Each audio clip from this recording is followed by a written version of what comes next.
Hey, have you ever found yourself in a church job interview, or maybe you've taken a position at a church and you thought to yourself, man, I really wish I would have asked that question? Hi, I'm Todd Rhoades with churchjobs.tv, and Dr. Thom Rainer, the president of Lifeway, recently posted his top 5 questions that he thinks every pastor should ask a search committee. And I want to go over those with you really quickly today and maybe give you a little bit of insight on these and maybe add a few other questions as we go here.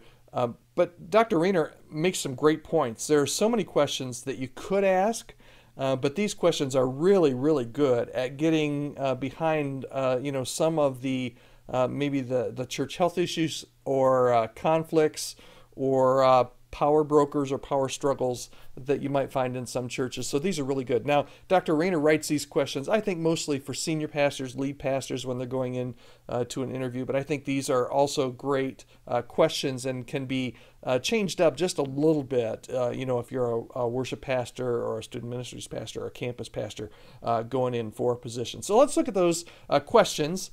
And I'll give you some thoughts as we kind of go through here. The first question is, why did the 2 previous pastors leave? Now, this is it's a really good question, and sometimes this information will come out, but a lot of times it won't, particularly if the church is trying to maybe hide some things or maybe not give full disclosure on the state of their health. If you're a lead pastor, this is a great question, but if you're a worship pastor or student ministries pastor, if you had someone who will have been your predecessor in this position, I think it's always good to ask. Who is in this? Tell me a little bit about the person I'm replacing. Tell me a little bit about the person that had this before. Why did they leave? When did they leave? How did that transition go? Those kind of things are all really, really great questions. So that's the first one. Second question, is there a clear power group in the church? Again, this is probably written more for the lead pastor.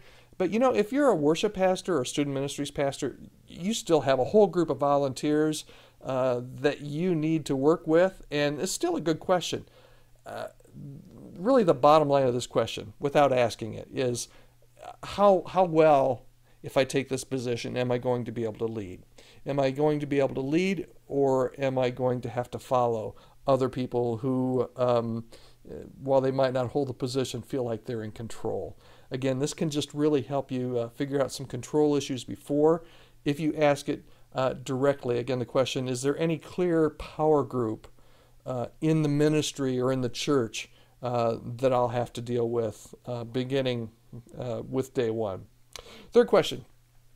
This is interesting. Also kind of framed for a lead pastor, but I think works for any position. If I wanted to lead the church to make a $25,000 purchase, what would that process look like? And again, if you're a lead pastor, ask that question. This is really, it goes to vision and direction. And again, how much they're going to allow you to lead and take that vision of that ministry or that church forward.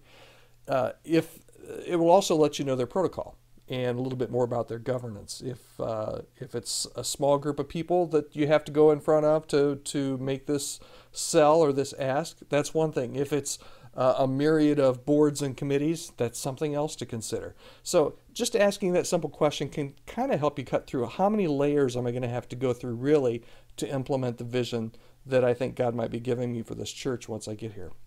Question number 4, what are some one-word descriptors of your business meetings? Again, this will tell you a lot about governance. Do they have a board? Do they have committees? Do they have a group of elders? Do they have a leadership team? Who makes the decisions? Who makes the calls? And how do those meetings go? How often do they meet? You can have a whole range of discussions around just that one question. Tell me a little bit about your meetings and how those work. And then finally, the 5th one, would each of you be willing to write down your top 3 expectations of a pastor? Or if you're not the lead pastor, would you write down individually, you're probably interviewing with 3 or 4 people, would you be willing to write down individually and get these to me in the next few days, your top 3 things that you would like to see this person in this position do? That'll tell you a lot about how united and how unified they are as a team. And really, it'll tell you a lot about what your expectations are, right? Because you're going to be probably reporting to this committee that's going to hire you. That's usually the way it works, or at least partially so. So you're going to want to know exactly what their expectations are. Are they honed in? This is what we want our next pastor, or worship pastor, student ministries pastor to do. Or is it, you ask 4 different people to list 3 different things, do you have 12 different things?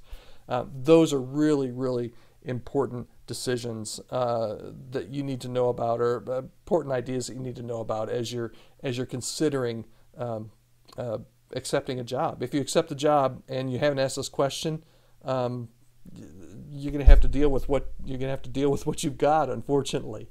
So, this is tough stuff. Interviews are tough stuff. If you need any help at all, I would love to come alongside you and coach you in the area of interviews, or just the whole transition period. Maybe you're at a point where I might want to leave. I might feel God calling me elsewhere, but I don't know. Maybe you're in a period of conflict. Maybe things are great and you just feel God's nudging, and you just need somebody to talk through that. Follow this link on the bottom of the screen, and I'd love to get in contact with you and see if there's any way that I can help you, or that we can help you here at the churchjobs.tv website. Thanks.